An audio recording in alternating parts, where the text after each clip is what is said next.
Vida de Santa Teresita del Niño Jesús, doctora de la Iglesia, contada a partir de la lectura del libro del autor Maxens van der Merch, parte 4. Estamos aproximadamente en el año de 1895. Teresa lleva ya unos 7 años en el monasterio carmelita. Un año antes, su hermana Céline ingresó al convento después de la muerte del padre de ellas y ingresa con el nombre de Sor Genoveva de la Santa Faz. Lleva una cámara y es gracias a esa cámara que ella tuvo en el monasterio que se tienen todas las fotografías reales de Teresita del Niño Jesús. Además, también su hermana María, llamada Sor María del Sagrado Corazón, el año anterior le había pedido a la Madre Inés, que en ese tiempo era superiora, que Teresita escriba los recuerdos de su infancia, y ya Teresita había empezado a escribir, como se comentó en el audio. Teresa era frágil de contextura y poco a poco su salud declina.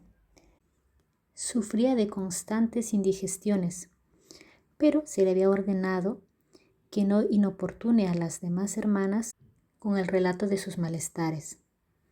Sus fuerzas la abandonan poco a poco. Además, se vuelve friolenta, padece terriblemente de frío y empieza a tener continuos dolores de cabeza. Para 1896 contrae una fuerte enfermedad respiratoria que terminó siendo tuberculosis, pero todavía no se sabía. Tenía una tos fuerte, fiebres, etc. Y en época de Cuaresma hay que mortificarse bastante. En el Carmelo se consume menos alimentos, hay ayunos, hay mayor trabajo espiritual, etc. Entonces, el día Viernes Santo, en la noche cuando se va a acostar, se percata de que arroja sangre. Ella lo dice: como acababa de apagar nuestra lamparilla, mortifiqué mi curiosidad hasta la mañana y me dormí apaciblemente.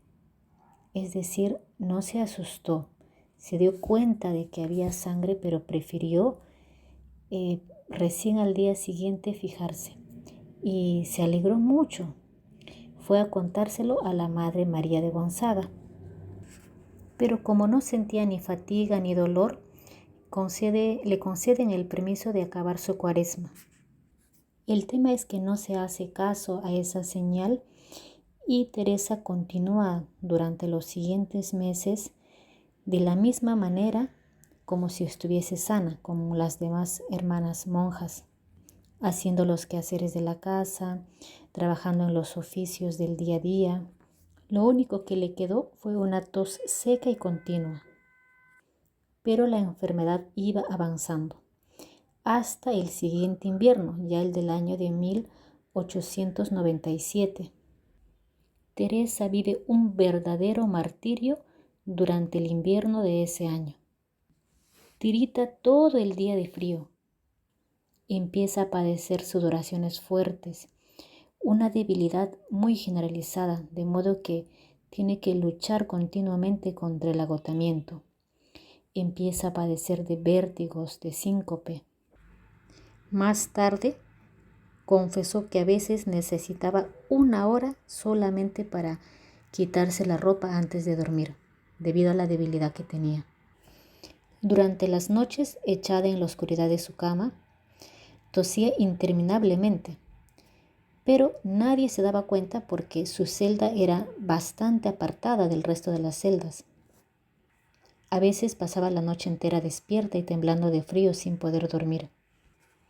El día de su muerte confesará a sus hermanas: de lo que más he sufrido físicamente ha sido de frío. He sufrido hasta morir de frío.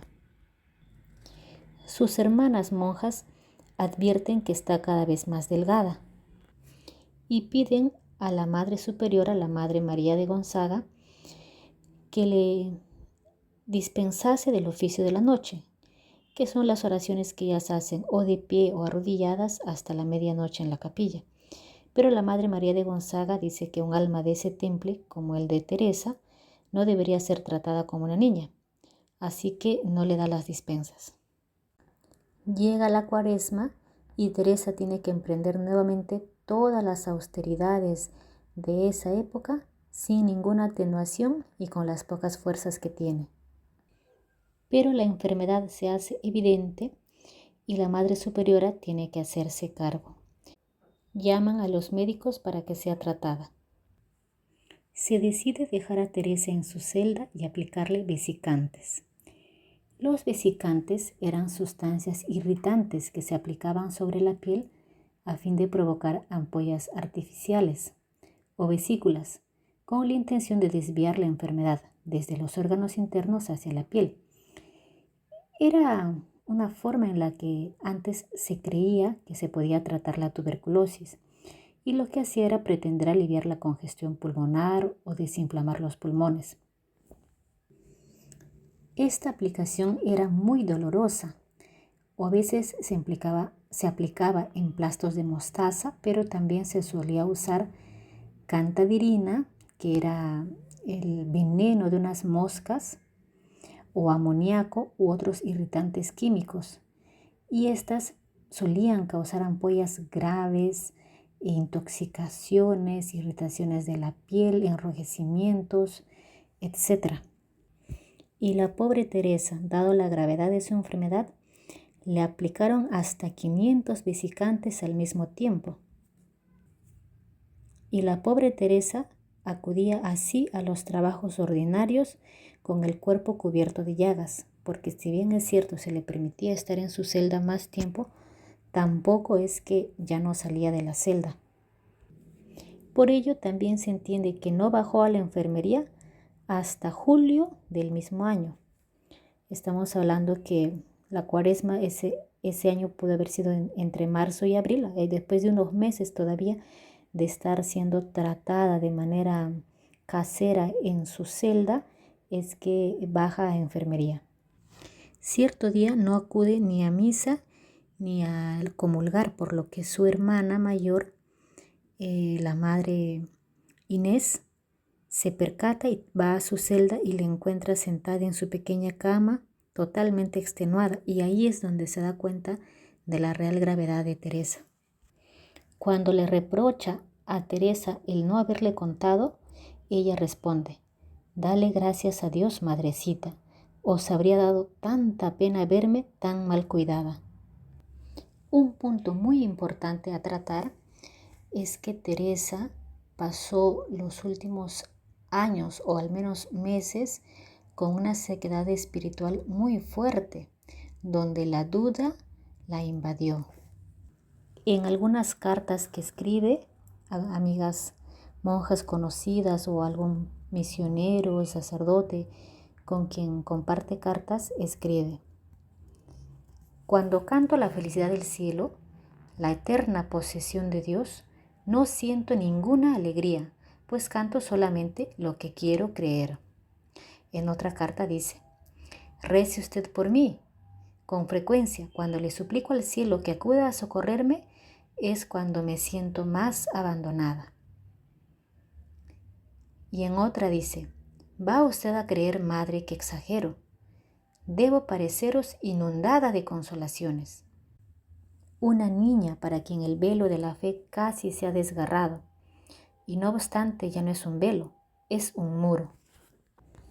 Pero Teresa sabe sacar de todo ganancia y no tardará en darse cuenta que la duda va a hacer más áspero su camino, pero a la vez va a aumentar su mérito. Y es que todos los días va a luchar para mantener esa fe. La fe la tiene, aunque tenga que luchar contra el abandono, contra el dolor, contra el sentirse incomprendida, contra las distintas dudas que le llegan a la mente, pero ella comprende que es importante vivir eso para así comprender a sus demás hermanas. para así valorar los momentos de gracia que Dios le da. Dice, mi consuelo consiste en no tener ninguno. Es una prueba grande verlo todo negro. Pero si la noche asusta al niño pequeño, que cierre los ojos, y pronto la tranquilidad, si no la alegría, renacerá en su corazón. Estoy en un agujero negro, pero estoy en él en paz. Ella ha observado, sin saber explicárselo, que el mejor antídoto contra la duda y el desaliento es olvidarse de uno mismo para solo pensar en los demás. Aquí 2 medicinas que ella encuentra para esos momentos. Querida hermanita, le escribe a su hermana Celine, tu Teresa no se halla en las alturas en este momento. Pero mira, cuando me encuentro en la sequedad, incapaz de rezar, de practicar la virtud, busco pequeñas ocasiones, nonadas, para dar gusto a mi Jesús. Por ejemplo, una sonrisa, una palabra amable, cuando lo que me apetece es callarme y mostrar fastidio. En otra carta escribe, hay momentos en los que se halla uno tan mal en casa, en el propio interior, que hay que darse prisa en salir, y no veo otra manera de salir de mi casa que acercarme a visitar a Jesús y a María, corriendo a las obras de caridad. Y ahí está ella, una pequeña monjita carmelita insignificante, es bajada a la enfermería sabiendo de que va a morir, para que sea cuidada las últimas semanas. Para esa época sus sufrimientos son muy grandes.